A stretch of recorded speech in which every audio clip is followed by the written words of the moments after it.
Hey, here we are. We're back. How are you, I Sheriff? just noticed you're not wearing socks. Man, is this something new? This is I'm transforming from my winter apparel Transforming. to my spring apparel. You know, Is that what it is? That's it. It's too hot for socks right now. I guess. Way too hot. I ain't gonna say nothing else. Okay, I'm not even gonna say what that reminds me of. I don't want to know it. I used to know a guy that didn't wear socks. Our carpentry teacher at high school, Mr. Fisher. I hope he's doing all right. I haven't heard about him in 30 years, but I reckon like he went the last 40 years that anybody never put a pair of socks on. Probably didn't wear underwear neither. Probably did. Said it made him feel uncomfortable and it was too dadgum hot. Well, let me tell you something. When I'm not sheriff no more, I would be perfectly fine spending the rest of my days in a pair of flip-flops, shorts, a t-shirt, and a ball cap. Yep, you've done. I could live the rest of my days in that attire every single day. I believe you said that you knew someone that inspired you for that. I do. I'm not going to mention his name, but if he sees this, he'll probably know exactly. He'll know I'm talking about him. But I really could. I like being comfortable. You hear these people that say, you know, if I moved to the beach, I'd miss the seasons. Mm-hmm. No. No. I'm not going to miss the cold weather. I'm not a cold weather person. It's heart month. Have you had your heart checked lately? I've got a 4 and a 6-year-old. I'm pretty sure I have my heart checked on a daily basis. Go get a cardiac scoring test. Okay. They do them right down here at the hospital. They're $75. You don't have to have a referral or nothing. All right. Call them. Ask for the scheduling department. I went and had mine done last year. Okay. What they do is they measure the calcium deposits around your heart, and they can tell you if you're a real good candidate for a heart attack. Okay. I mean, they'll explain to you what the average should be and what the number will be if you need to be concerned, and then if your number is really high, they'll tell you, yeah, you need to go see a cardiologist right now. You know. Well, I mean, am I looking? Is there a special reason why you're bringing it in? Do No, I it's look heart okay? month. No, well, it's I know it's heart month, It's but heart I mean, month. everybody knows it's heart month. Yeah, but I mean, you got to take care of your ticker. Now, I don't know if you take care of your ticker or not. I try. But you can go get this done, and I mean they can really almost predict a heart attack by measuring that calcium around your heart. Mine was almost perfect. So it ranges from like 0 to 500 or 0 to 1,000 or something. The higher the number, the more likely you are to have some problems. Mine was a 0.5. Really? Yeah. So it was almost perfect for a man my age too, and I'm turning double nickels this year, so I'm kind of proud of it. Some people out there is wondering if you even had a heart. So that's the exclusive. Not only do you got one, it's ticking like it should. I got one, and it's running like a sewing machine. We haven't been back on, I don't think, since the storms. Oh, I don't think we have we? No, sir, we haven't. That was I think everybody will agree that we really dodged. Some of the people on the northwest part of the county won't say that, but we really dodged a bullet with that storm. We kind of got sideswiped by it. Well, some people got hit hard. Perry County, Wayne County, Lewis County got hit hard. I was talking to some of those guys at the winter conference we had 2 weeks ago in Murfreesboro, and there was a lot of sheriffs that wasn't able to attend because they was still in their county helping out with the efforts of getting roads cleared and power back on. I can't say enough good things about our power system. Man, I'm telling you what, those guys were Johnny on the spot with those. There's some other power systems that I think could learn some things from our guys with LUS. So mine went out for about 3 or 4 hours, and they had me back on in no time. But anyway, that was we dodged a bullet. Well, did you end up sleeping at the sheriff's office like you was thinking you might have to? I never did. Never did. Good. No, my blow up mattress is still stood up in the back of the office. I had it there in case I had to, you know. But anyway. Hey, you know, speaking of LUS, I want to say something just for a minute. Law enforcement, they are really not appreciated until they're needed. And, you know, there's a lot of things in life that we do, that we encounter, that a lot of people are like, oh, I could never do that, you know, such as running towards bullets, you know, active shooter, so on and so forth. Listen, these guys that get out there and they deal with these electric lines and the god awful type of weather that they had to work in, along with the guys that are cutting trees, moving them out of roadways, or topping trees so they don't fall on power lines that they just restore and everything. Listen, my hat's off to these guys. And I hope for our listeners out there, if you see somebody riding in that big old white truck that's got LUS on the side, and you see them stop at a gas station or, at a restaurant or something, how nice would it be if you just go up and say thank you? Because for sure. They are amazing. For sure. Absolutely amazing. It's a good job. I worked for a few years with phone company back in 08. Was that Ma Bell? It was after Mall Bell. It was after Bell South changed over and then AT&T bought them. You're cracking yourself up over there. I'm sorry. It wasn't that long ago. But yeah, I mean, you get out. It's a tough job, man. You get up there and on them poles and work on that wire. It's you're out in the elements. It's a good job though. You sleep good at night. I don't have Facebook, so if it's pretty serious or pretty amazing, my wife will show me. So I worked in Perry County. Loved working in Perry County. They got good people over there. And I got to really know the area, know the roads. She was showing me on Facebook some videos of the storm damage that blocked off like parts of Highway 13. And from what a lot of people don't know, Highway 13 in Perry County is like Lawrence County's Highway 43. Mm-hmm. It looked like a backcountry logging road. Mm-hmm. There were so many trees down. You couldn't see the pavement. You couldn't see no yellow lines. You could tell that there might be a road there, but I was like, there's no way that can be Highway 13. And sure enough, that's what was in the comments and everything. They got pounded. Yeah. Nick Weems, the sheriff over there, I'm good friends with him. Talk to him quite often. He said he'd never seen anything like it.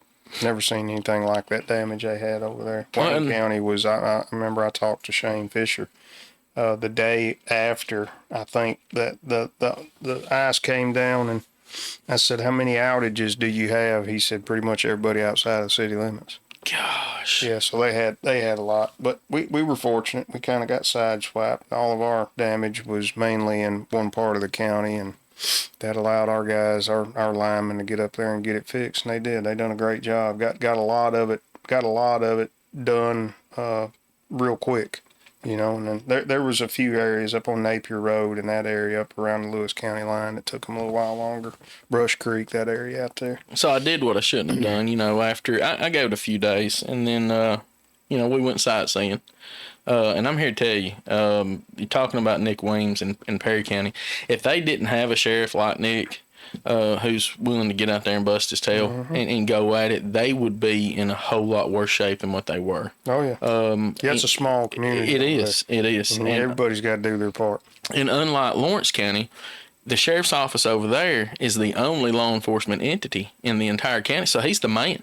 If he doesn't step up and do a good job, he's one of the first ones, with pie on his face. But, from what I understand, he knocked it out of the park from what he had to work with. But, going back to LUS, talking about how good they are, they got stuff taken care of here at home. And then next thing you know, they're being shipped out to other communities in other counties and taking care of business. So I could sit here and praise them guys all day long. They're great. They do a great job.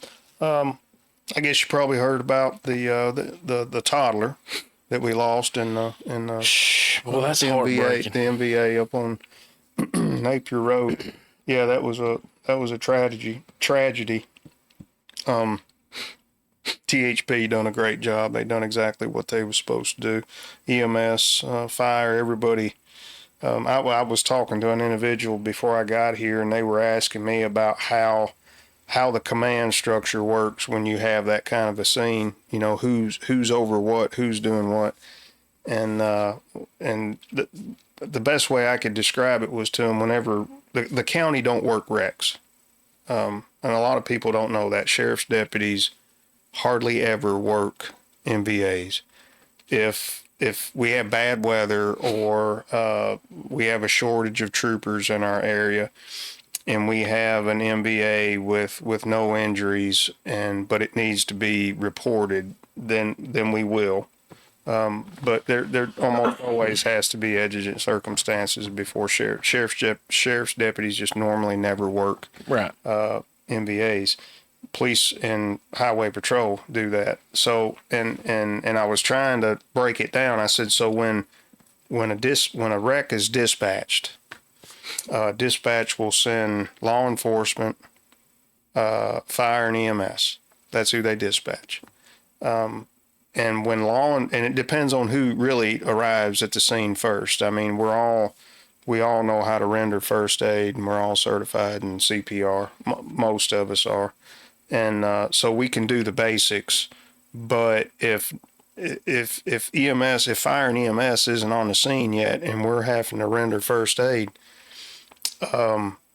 we step back as soon as they show up. Right.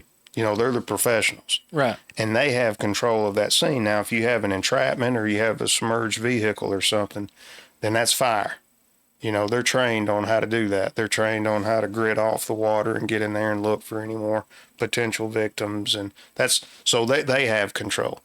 But once everybody that's involved in the accident is either in the ambulance or have left the scene, then the crash investigation starts. So at that point, law enforcement kind of has control of the scene. So it kind of switches, as people are getting taken care of and the scene's getting cleared and it's safe to work, So is THP taking lead as far as the charging entity? Oh yeah, they done everything. So this individual was charged, I think, with vehicular homicide and DUI. I don't know if there'll be any additional charges down the road or not. I have no idea. I haven't talked to the THP. I know he's still in my jail. I don't know if he's still under a no bond or not. I told my jail administrator to let me know if he does get a bond. But he was held initially without bond due to the severity of what happened, But last account, he's still sitting in my jail, and we lost a little infant in that, and I wasn't at the scene, but I talked to some individuals that were at the scene, and there's a lot of there's a lot of rumors about what happened. There was some pictures that were made available to the public, and a lot of people kind of picked apart the pictures, and it's really, and people have asked me, said, well, I seen this picture and this, and I saw this picture, and I said, you really can't investigate the scene from the pictures that was posted on social media. Right. You had to have been there. But I got a call shortly after from the assistant fire chief with one of the fire departments that was out there, and he gave me a little bit of information about how or what happened. They'll investigate it. They'll put out a report on what happened, and then the guy's got a criminal case, and he's going to have to answer for those charges that he got for what happened. It's just a sad thing, sad whenever you lose I think the baby just turned 2 this month, so it's you lose a life like that. It's a tough one. It's tough on all the first responders too. I think we have a debrief set up for maybe this weekend where everybody that was involved is going to have an opportunity to sit and talk about it and listen to some of the other guys talk about it. It's sometimes it's hard to turn that off. It is. It really is. You need to sit around and listen to the other guys and tell you about what they're dealing with and what they're having a hard time with, and they're professionals. They know how to do that stuff. I'm clueless when it comes to that kind of stuff. Law enforcement is a hard job, and it's cases like that doesn't make it any easier. And it was hard when I was 21. It was hard when I was 31. And then I sit here at 41 with a 4 and a 6-year-old. And as a first responder, responding and stuff like that, children that are hurt or worse, it pulls at your heart a whole lot more than this is me speaking. It I find affects it you more when you have kids. it's crazy, Sheriff. I mean, it's absolutely crazy. And when you hear stories like this infant that died as a result of this car wreck, if it don't make you kiss your kids a couple more extra times at night when you lay them down, or take little bit longer when you're saying your prayers with them at night, then something's wrong. I could get on another soapbox on this. The debriefing is so important these days because we have found, over a long period of time that these tough people, these tough first responders that don't get this time to get it off their chest, after a while it has long-term damaging effects. Oh, sure. And yeah, you can't. I tell people I've been fairly fortunate throughout my career. I mean, I've seen my fair share of traumatic stuff, but I've always been pretty good about just kind of putting it on the back burner and keeping it back there, and it stays back there for the most part. But there's a lot of people that have a really hard time when they see something traumatic. You're right. I mean, and you don't know it. You don't know you're going to have a hard time until you have a hard time. Mm-hmm. You know, I can go back through my career and I can think about some of the traumatic stuff that I've saw and been involved in, and it takes time. You know, my dad used to say, "Time heals all wounds." I guess it's probably true. I don't know, but it takes time to get over some of that stuff. It does, and I watched something. Again, I don't have Facebook, so I was scrolling through them shorts on YouTube, and I came across something that really brings it home to why we have these debriefings in law enforcement now, and it was this Vietnam vet talking about how he was cheated in the process. And he was talking about how he didn't see anything worse than the World War II guys or the Korean guys. He didn't experience anything more horrific than the World War II. But when it came time to go home, most of the World War II guys would be taking long train rides with their comrades, their fellow soldiers, from point A to point B and then from B to C. And by the time they got home, there was like a 2-week time there where they were transitioning, debriefing among themselves, things that they went through and experienced. The guys in Vietnam, when it was time to go home, they put you on a plane and flew you straight home. Mm-hmm. There was no time for debriefing, or for most of them. There was very limited access to talk to other side. This guy was like, they put me on a plane with people I've never seen before, and flew me back, to Georgia, or whatever. And I'm sitting there thinking, that right there is just a true statement on how important it is for these debriefing with law enforcement, because keeping it bottled in, that just don't work no more. Mm-mm. No, and you got to have chaplains too. We got 2 chaplains.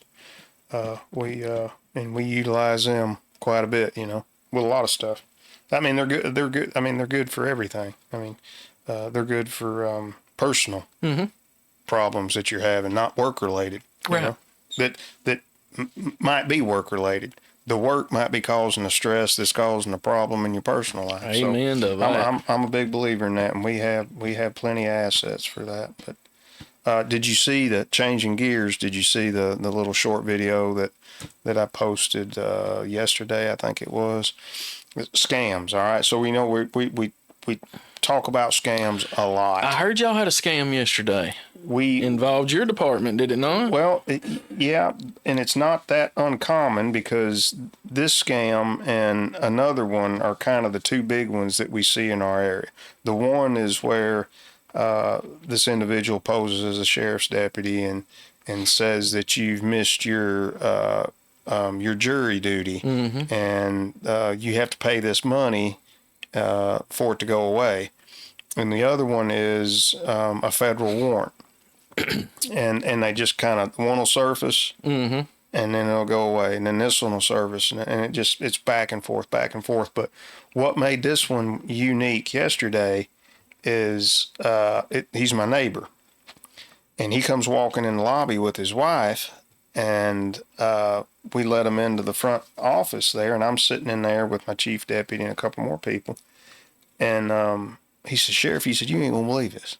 He said, well, first of all, he said, you gotta assure my wife that you're not going to arrest her.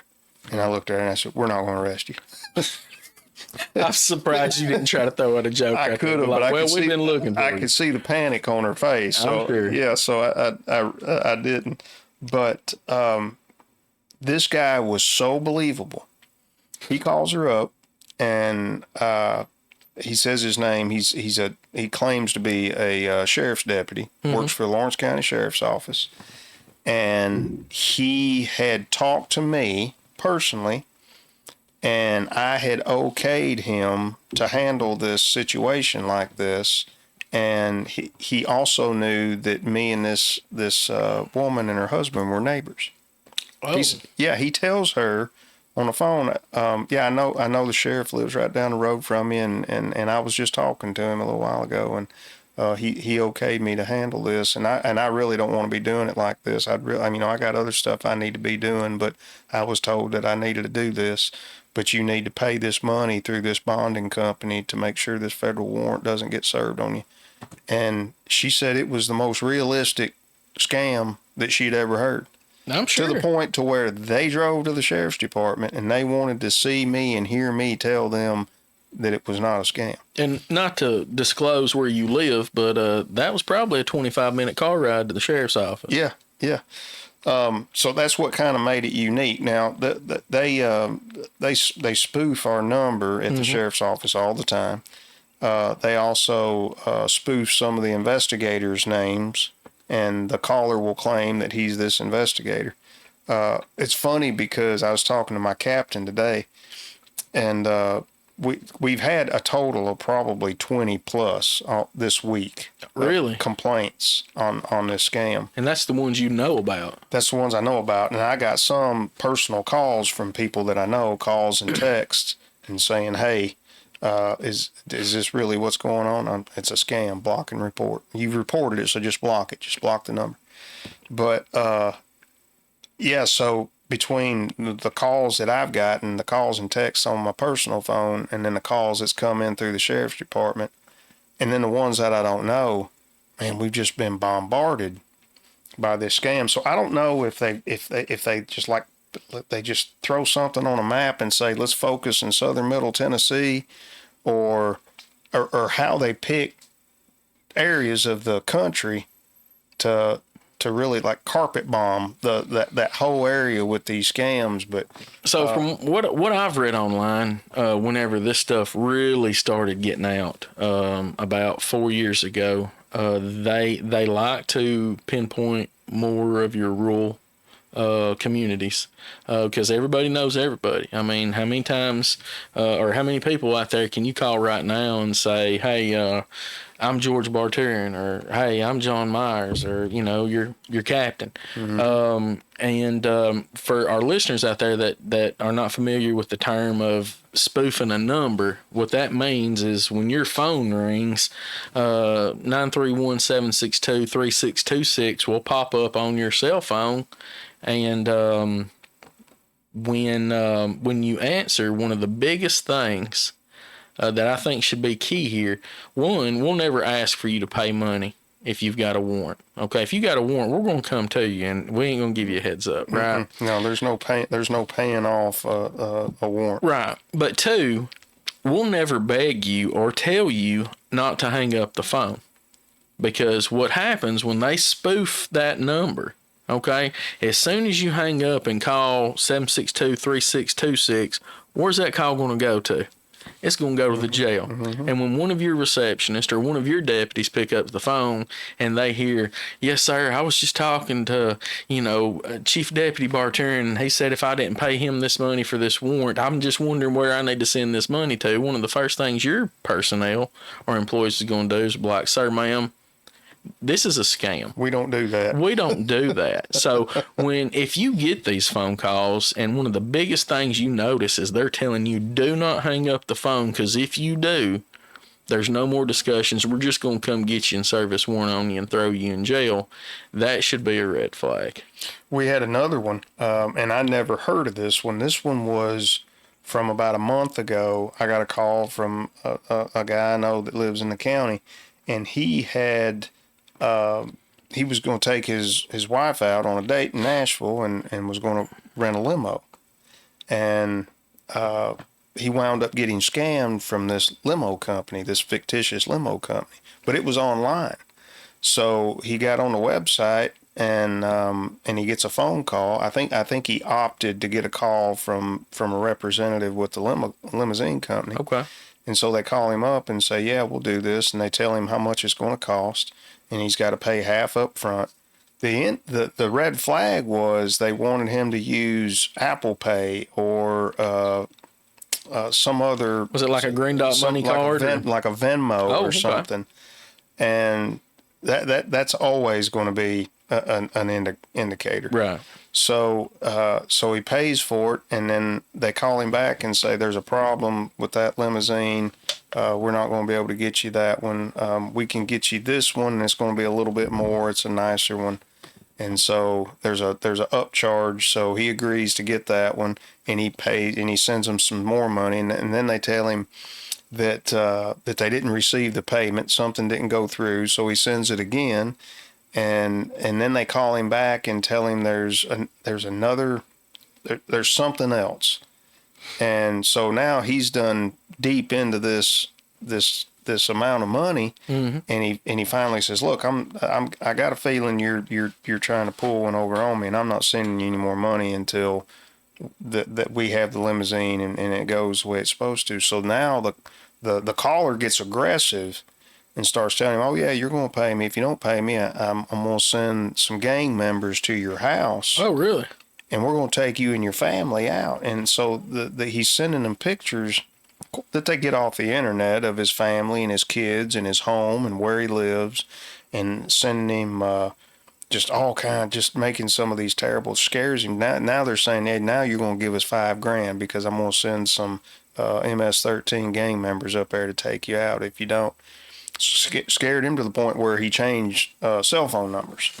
And, oh, wow. And I went and talked to him, and I told him, I said, it's 100% a scam. They're not going to send any gang members down here. I mean, if it makes you feel better, load your shotgun, keep it by the front door, and put your pistol in the console. Amen. Yeah. But this is a scam. But he blocked the number, and then they called from another number, and then he had to block that number. And then so they kept calling from different numbers, so he finally just changed his number. But they'll get aggressive and start sending you pictures of dead bodies and stuff, and try to really, freak you out. You know how nice it would be if Trump would declare these people financial terrorists? They are so hard to catch. I know. They are so hard to catch. But if he just do that, and the federal, goodness, we can go in and get Maduro. So we can bomb them. Right. We can go in and get Maduro in 3 minutes, from Venezuela. We've got the capability and the technology to go after these. Talking about somebody funny, have you got on YouTube and watched this guy? He's a hacker. And what he does is find these people. I've seen bits and pieces of that. He'll find these people, and with his massive, IT setup that he's got, not only will he find them, he has the technology to find out where they are in what specific building, in what specific room. So he hacks the scan. And he fries their computers. He locks them down, wipes them out. They lose all of their data where they can't hardly call anybody else. Well, there should be a government department that has that capability, because this is from what I've been told, it's a $4 billion a year. One of the biggest shows you've had, since you started doing this, was that show where one of the first ones where I was on, where it was me, you, and I believe Brown and two of my investigators. Yeah. Anyways, well, one of the biggest shows that you've done that I got the most comments on was that show that we did is a fraud on the elderly. And you're right, it's approximately a $4 billion business just in the U.S. That's not counting other countries. Yeah. You know, this is a big deal. I wish the government would. I wish there was more resources, because I hate having to tell people when they come to you and say, my grandmother just, I mean, she lost everything in her account because $30,000, $40,000, because she got scammed. And yeah, we'll turn something like that over to the TBI. They have some more resources that we don't have. But it's still, I mean, it's a shot in the dark whether you track it back down to the person, because it's beyond my comprehension how they can do it, and how I mean, I don't understand the whole. I don't understand it. Maybe we need to get somebody on here that works for the FBI or TBI to sit down and kind of enlighten the viewers, because that's questions I have for myself, because you can't trace the numbers that they call. Right. I mean, they're a fictitious number that comes back to a fictitious address in a fictitious town. It's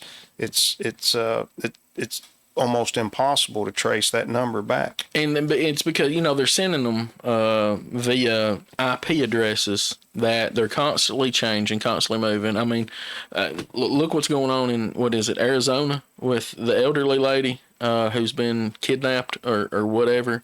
The ransom letters that have been sent. I mean, the FBI's been on it for 3 weeks now, and they're having a hard time tracking down, you know, the IPs that have sent this stuff out.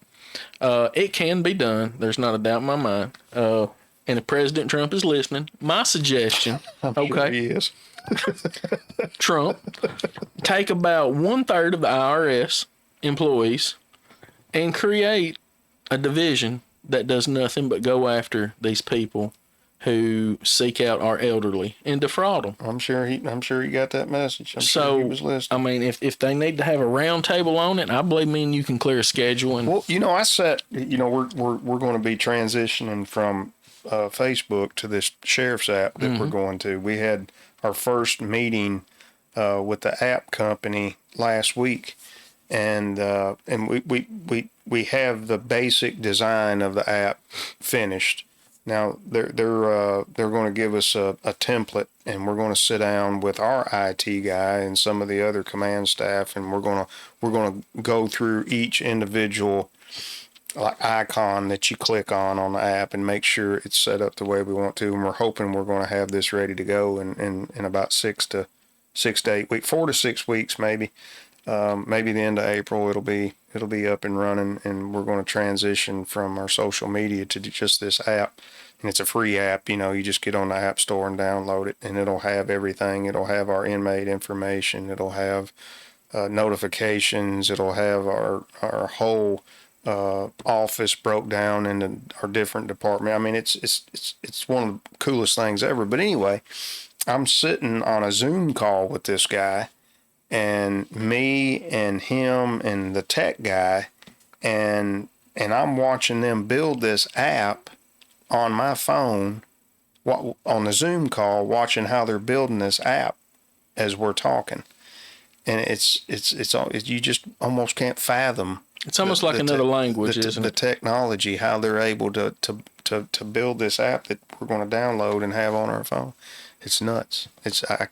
I don't have the. Well, it's funny you're bringing it up. I was just talking to someone last week that approached me and specifically asked about y'all's app that you're getting. You know, when will it be here? And you know, I told her I think it would be in the next month, 4 to 6 weeks. You know, that's not that much different. But you got some people ready for it. I'm ready for it. A lot of the sheriffs are going to. It's just a great way to communicate. I mean, that's the times we live in. I don't know if you saw. I put a picture on our on something. We're transitioning from a different sidearm. We've had the same sidearm since we've been in office, since I got in office in 2018, and we're going to a newer model with a red dot optic I don't know Sweet. if you shoot red dot optics, but I have, and they are the game changer. they are the game changer. For year, and I'm one of the old holdouts. I'm the old fashioned holdouts, you know. But my eyes have gotten kind of bad, and so it's just hard for me to clear the front sight post on my sidearm. And I went to a red dot. I mean, I can shoot like I used to when I was in my 20s. So every now and then, I think it's healthy for a grown man to be put in check. Okay, so I have always been a pretty good shot. I mean, I'm not saying that I'm an expert marksman by military standards or no means, but at the end of the day, if there's 20 of us out there on the line, I'm gonna be top three. Okay, and I've always been proud of that. My daddy shot with me when I was younger, so they signed me up for this all inclusive firearms instructor school. You know, way back in the day, you had to go to handgun instructor school, rifle instructor school, shotgun instructor school. You had, well, they've now got smart. Let's just do a big school and just have it. So I'm like, man, I'm just go up there. Let's go up there and show some of these people how it is. Well, it's been a while ago. I noticed that there was two guys that had red dots on their guns. And I'm like, all right, I mean, it's going to be a bad day for you. Here you are up here cheating with a red dot, and I'm fixing to send you back to the car, you know, with you. Listen, they ate my breakfast. Mm-hmm. Okay, I'm talking not only were they finishing the time drills like 6 seconds ahead of me, where my grouping was right here, their grouping was like a tennis ball. Mm-hmm. And I mean, my pride got hurt a little bit, Sheriff. I was. Oh, hey, man, I'm telling you, I like an iron sight, you know, because optics can fail. But I'm a red dot shooter now. And that's exactly what both of them guys said. And they both of them let me. One had a SIG and the other one had a Glock.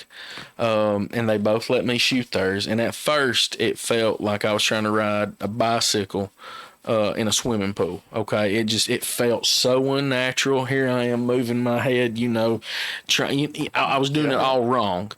But they both looked at me. They said, once you get to where you can shoot with this, mm-hmm.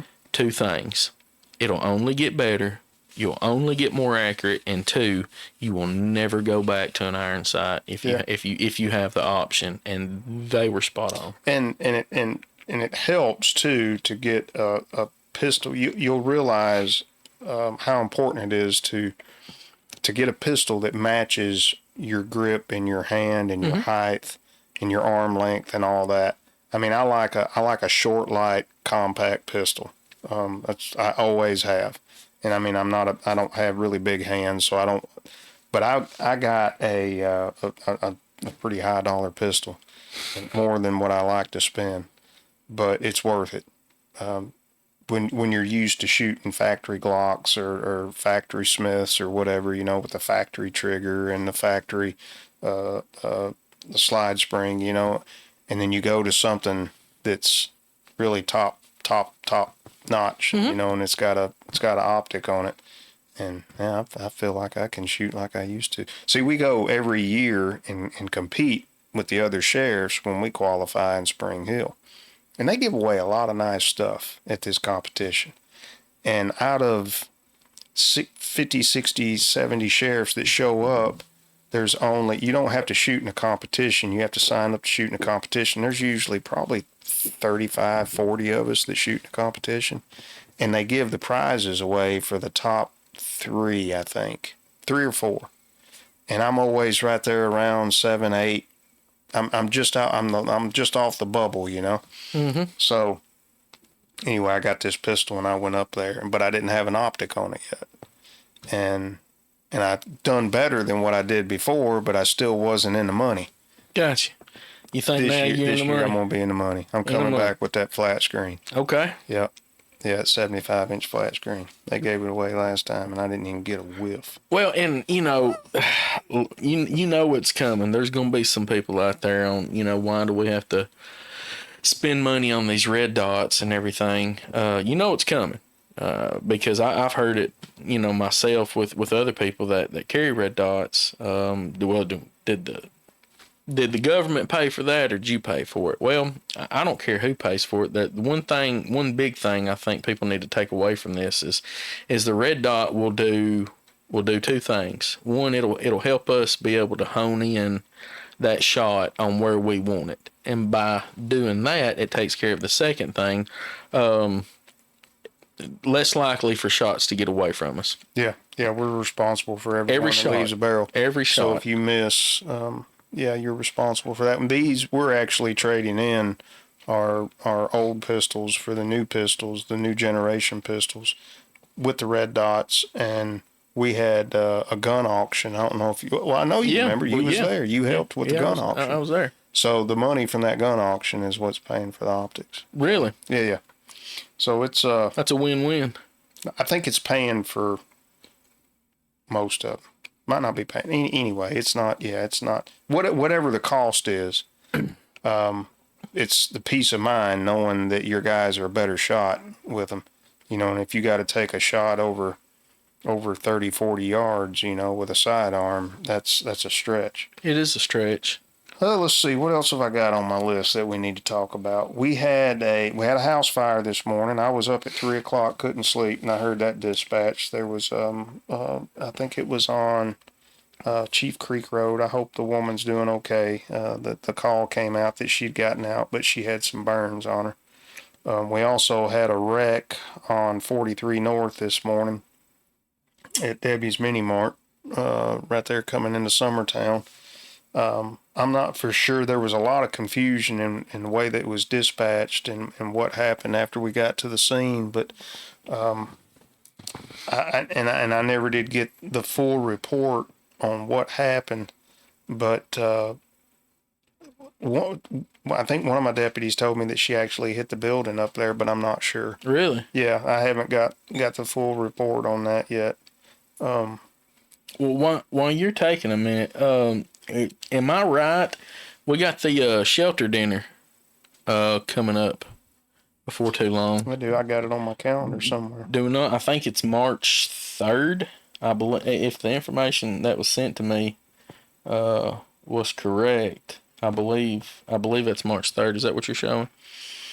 That's big. I got a lot of stuff on my calendar. That's real big. So while we're waiting for confirmation, just like we did last year, whenever we talked about the shelter. Yeah, I've got it on the 3rd. Do you got it on the 3rd? Okay, good. So we can put it out there. So for our listeners, the shelter is having their fundraiser. They call it a partnership dinner, which rightfully so. Mm-hmm. The county partners with them to do great things, just like the kids' place out there in the old Christian homes. The shelter. I spoke at that one year. You spoke. Was you there? I wasn't, but I heard you did okay. I heard you did slightly better than good. But yeah, those people wanting to do good things and wanting it to stay at home, keep the shelter in mind. They can get a hold of Karen or Erica, and they'll be more than happy to take your proceeds and put them to good use, because like hurt children, the second worst thing that we have in our community is hurt and battered wives and girlfriends that don't have anywhere to go, that could make it on their own, get out of dangerous situations, unhealthy atmospheres. And these ladies at the shelter, buddy, they make it happen. Yep, they do a great job. They do a great service to the community. You're not looking for a dog, are you? So I got a... oh, you got that shepherd, don't you? Well, I got a shepherd that I adopted, but I also got a picture of a shepherd that they have at the shelter. That's a beautiful dog. Yeah, so you saw it? Yeah, you showed it to me earlier. That's today, right, I did. Around lunch. Yeah. I've been trying to help. If anybody that's listening wants, and I don't know anything about the dog, from my understanding, he's a sweetheart. Let me find. So yeah, while you're trying to find it, I'll go ahead and advertise. This is a beautiful dog. So 8-month-old, gets along good with other dogs and kids, and he is a beautiful shepherd. I got a picture He's of a him. dark shepherd. Yep. Call Ginger at the animal shelter. I don't have the number, but tell her you'd be interested in it. It's a pretty dog. Looks like his name's Jake. Yeah. Got Jake. your glasses? I got him right there, but I Okay. don't want to put him on. I got I appreciate your concern, though. But yeah, you're right. That's A a lot of dog. people don't know that we took the shelter under the sheriff's office.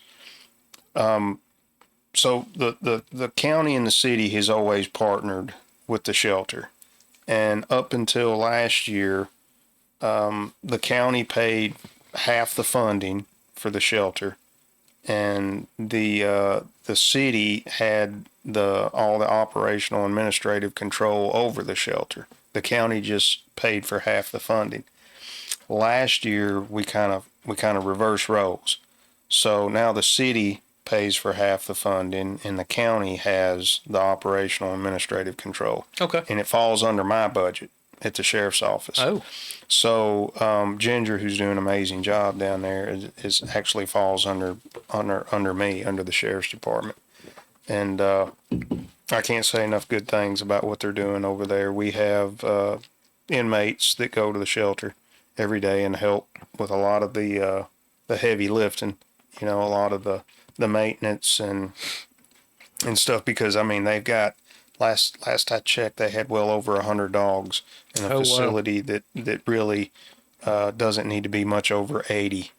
And so they've got kind of a packed house over there, and you take care of that many dogs, you got to have a lot of help. Yes, sir. And so it's a win-win for us, because the inmates love getting to go over there and work with the dogs, and plus it helps the shelter out, because they're like any other department. They've got a budget and they can't go over that budget.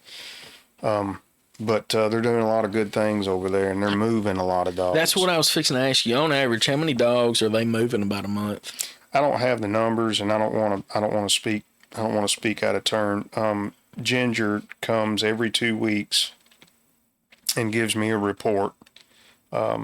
Every other Monday, she comes and sits down in our Monday morning briefing and just gives me a report on what's going on at the shelter and what they need and how things are going and how many dogs they have and how many dogs they've been able to adopt out or relocate or something. But they're still maxed out. So if you have a situation where you have a dog, a stray dog, I mean, we're not going to be able to take it. We get calls quite often. I got somebody's dropped some dogs off in front of my house and I don't want them. I mean, we can't relocate them. We can't do anything. The shelter's full. And until we get the numbers down, and it's like anything else, you're going to have growing pains, when you take something on. I mean, I don't know if you've been keeping up with the amount of animal calls that we've been having over the past few months, but it's tripled. It's tripled compared to what we've been. Plus, we have an animal control deputy. First time we've ever had an animal control deputy at the sheriff's office from I know since the 80s. I can't remember another one. We haven't had one, so now we got the funding to have a full-time animal control deputy, and he runs. I'm busy. Sure. That's all he does is answer animal calls, but he stays on the run. But it's working. It's a good partnership, and so if you want to adopt a really good looking shepherd, that is a good looking shepherd. Like I said, I mean shepherds are naturally smart. Yeah. I mean the one I got, I think he's probably maybe a year and a half. Smart dog. He just got a little thing for bushes, right? Bushes and hunting pants and Amazon packages. Oh no! No. But here's the thing: he won't destroy what's in the Amazon box. Oh, he just wants a box. He just tears the box. Yeah, that's the fun part. And then he sits there with his paws on top of it when I pull in the driveway. Show you what he did. Like it's a trophy. Yeah, man. He loves it. No different than like a 2-year-old. Let's see. So Saturday, I'm at a breakfast. If you people that know me personally know I go all the time, and there's almost always a community club event or a fundraiser or something. I just don't do that when it's election time. I mean, I rarely miss some kind of a fish fry or a Swamp John's or something. But we went to a breakfast this past Saturday, in West Point at the community club, and then we'd stopped at the one at the I think the Legion there in Leoma, and and we heard this elderly gentleman. He's like getting loud, and we wasn't for sure what he was saying because there was a lot of people in there. But and I'm watching him. It got my attention, and people were just kind of ignoring what was going on, and I could see he was telling another individual to call somebody for him, and then I seen him starting to slump, and then I seen somebody that was right there get a hold of him, and I could see him start to go down. And so I stood up, and I was with my chief deputy, and I said, he's going down, because he had heard him yelling too. And I run around the tables and got a hold of him. We helped him to the ground. He was having some kind of a medical episode. I would think he was having a heart attack, but we got an ambulance coming, got some nitro pills out of his pocket, and got a nitro pill in him, and he started doing a little bit better. But the ambulance got there, and then they got him. And you could tell he was still in a lot of pain when they got him out. And I finally found out, and I've been trying to find out how he was doing, because I was sitting there with him for about, I don't know, probably 15 minutes waiting on the ambulance. And that's a long 15 minutes too. Yeah, and it might not have been that long. It might have been 10, but it felt like 15 or 20, when you're waiting. But and I'm trying to keep him calm, and I mean, he's wanting to panic a little bit. And anyway, I was trying to find out what happened to him and how he was, and I finally found out through another person that I think he went to St. Thomas and he had a procedure, and he's doing good. Good. Yeah, man, made me feel good. You don't ever know when something like that's going to happen, right? And the old training that I got years ago, because I haven't been trained up on CPR and stuff in a while, and but it kind of kicks back in when you got to act. So anyway, it worked out good. But just like what I was talking about, when at a wreck scene, when the professionals show up, you get out of the way. Get out of the way, because you don't know if you don't know what you're doing, then you're getting in the way. So as soon as they rolled in, I stepped up and went back over and ate my pancake. And we get out of their way a lot. I mean, and it's funny that you bring that up. That's just like if there's a dangerous situation where EMS is needed, the first ones that have to go in are us. And then after we make sure that the scene is safe, what do we have to do? Get out of the way. Let the professionals, go in there and take care of business. One more, we're about out of time. One more good news story. I think it's probably a good news story. We had a woman in jail, pregnant. Oh. And she'd been using drugs, been having some addiction problems, a lot of addiction problems. And if anybody knows how the jail operates, we're responsible for that inmate. We're responsible for whatever medical conditions they have. We got to take care of them just like we would anybody else. And so we took her to the hospital, and they'd checked her and checked the babies, and we knew that this was probably going to be a pretty lengthy stay at the jail. There was going to be a lot of trips back and forth to the hospital and emergency rooms. There's a potential for a whole lot of problems that you don't need at the sheriff's office. When there's drugs involved and there's a pregnancy. So anyway, we found, I say we are one of the people that work in the jail that does some of the programs and helps with the inmates and getting them into rehabs and stuff, was able to find this rehab specifically for women, and we were able to get her into that rehab. It's a year rehab, and the court system agreed to let her go, and they're going to help her with her pregnancy and help her have the babies. We found out she's pregnant with twins. Oh, me. Yeah. Okay. And so they're going to make sure that everybody's healthy, hopefully, at the time of pregnancy, and kind of get her clean. Well, and, hey, that's a home run on many different levels. Man, she's getting specialized care that you probably can't offer in the jail, as far as the rehabilitation and the programs and the probably the female staff that are trained for females who are going through rehab while being pregnant. So me being me, I'm like, well, why can't we do it all in house? I mean, why can't we have that baby here? Why would you want that? But just think about the publicity to have. Yeah. Okay, yeah, whoa. Can you read the headlines? But yeah, don't speak that voodoo, Ricky Bobby. Come on, man. We gotta go. We got 10 seconds. Good. Yes. So stay safe. Check on that dog at Yes. the shelter. Go get your dog. Don't send any money to any scammers, and we'll see you next time.